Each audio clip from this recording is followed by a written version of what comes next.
Manchester, New Hampshire has a rich history of manufacturing and innovation. These mill buildings that were home to the Industrial Revolution now house high-tech companies. A fitting location for constructing modern knowledge. I'm Gary Stager. This is my partner in crime and business and life, Sylvie Martinez. And we're thrilled to welcome you to the 10th annual Constructing Modern Knowledge Summer Institute. CMK runs because of you. There are no sponsors, there are no vendors, there's no exhibition hall. Yeah. Some kind of remote-controlled flying Remote-controlled flying apparatus. I would love to do that.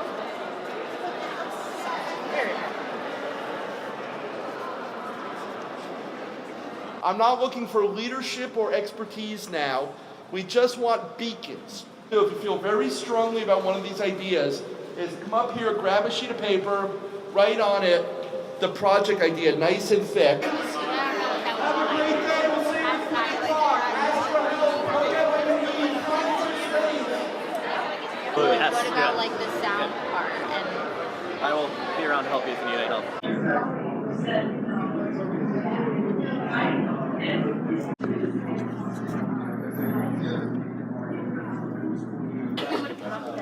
this one? Yeah, I think that will be on where I'm at right now. I love the idea of having something that can be transportable, where it's an escape the room kind of in a box or something, so that you could use it In a classroom.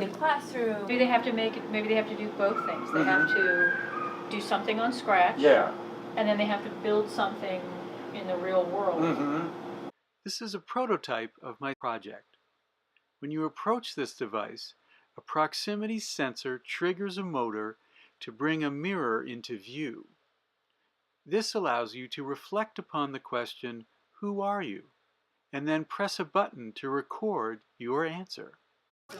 So this is a servo motor, and the nice thing about these and the Arduino is they're really easy to get connected. Okay, so this will, what you're going to want to do is look up a tutorial on how to control a servo motor with Arduino.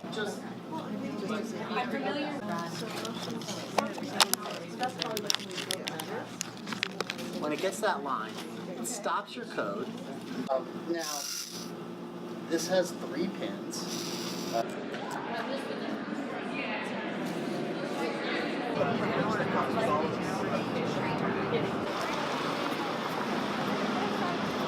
Here, instead of taking the elevator down, walk down the stairs because all the labs are glass.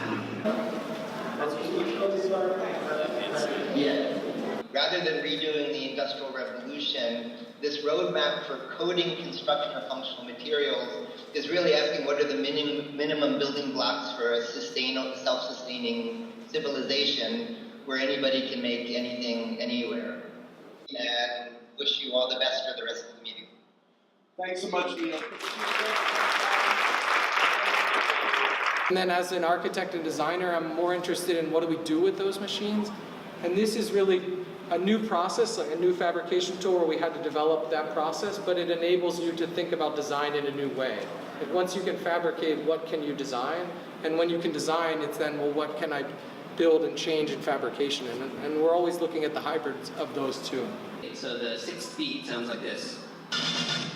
Cool. So what I can do is hook those up to key presses. So when I press the up arrow, it plays one beat, the down arrow, another beat, so I can do like...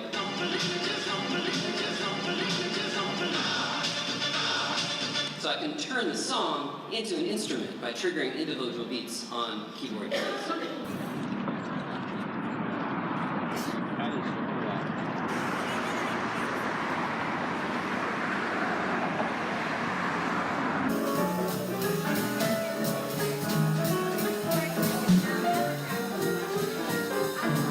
So the hands could either be like this, presenting it to the player, or the wizard could be holding a staff.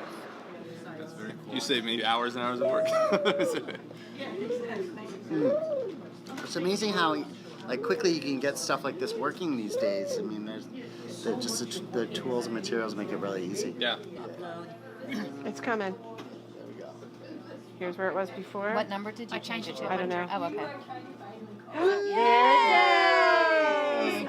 Oh, look at that!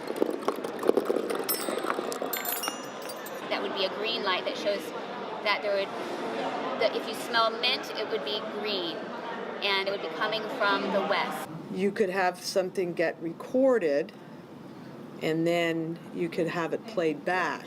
Testing, testing, testing. Oh, yeah, when you go upside down, it goes up to... You make sure that your sizes are the sizes that you think.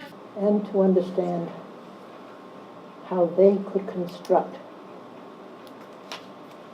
with others the future, not just passively follow what others have decided.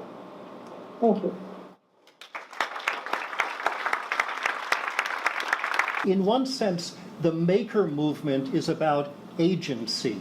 It's about having an impact on the world, being a subject and not just an object, not just taking things as they're given, but constructing meaning from them. This is actually for the numbers, so they're not in there at all. There you go. And then it's, whoops, and now it's above, and now it's going so 16. Figure out first, I think, how tall you want this thing to be overall. What I'm surprised with, where I'm struggling, is figuring out when I'm really in the weeds and I need help versus like when I just have to struggle through it. I don't know when I really need to ask a question outside of my own head versus when I just have to keep plodding away and see what I discover. But it's just like...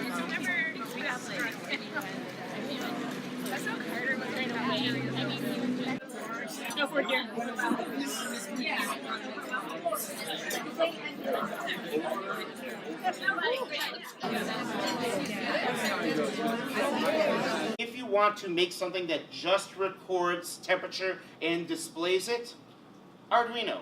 Records temperature and displays it. There's only one and.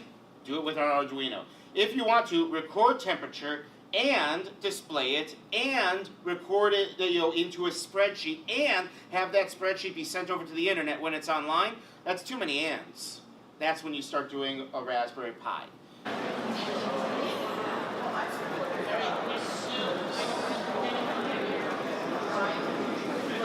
And so in this case, I have a dimmer and a light, and I'm immediately starting to see in a bar graph how much current is going through, and then I'm going to use your favorite bit, which is a adult least favorite and a kid favorite, which is the buzzer. It's the most annoying bake oven. The idea is that, and this is what I like to say, it's not easy bake oven. This is real technology that's around us every day, just made simple, so that it's really accessible to kids to be able to invent with. So I want to show you what... I had the option to print the case for my project using one of the 3D printers. However, I decided to learn something new and was guided how to design a case to be laser cut out of acrylic. Using Adobe Illustrator, I completed the design for the case to be laser cut. I worked well into the evening on day 3, spurred on by supportive colleagues and the expert faculty. I still can't believe how much I learned. All of this was new to me, working with Arduinos or proximity sensors, or programming a servo motor to move my mirror how I wanted it to move. Look at this! It's happening! Wow. 2 more joints to solder, 2 more joints to solder. I ended up with all of the pieces and parts to present, but it wasn't quite fully working yet. Yeah, I saw it. You know what I'm saying?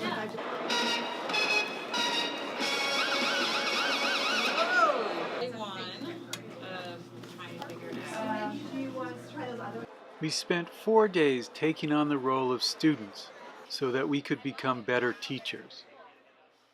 We left inspired to instill a maker mindset in our students. The pedagogical idea here is that when students make and create and invent, they become empowered. Empowered in the classroom and empowered to create their own futures.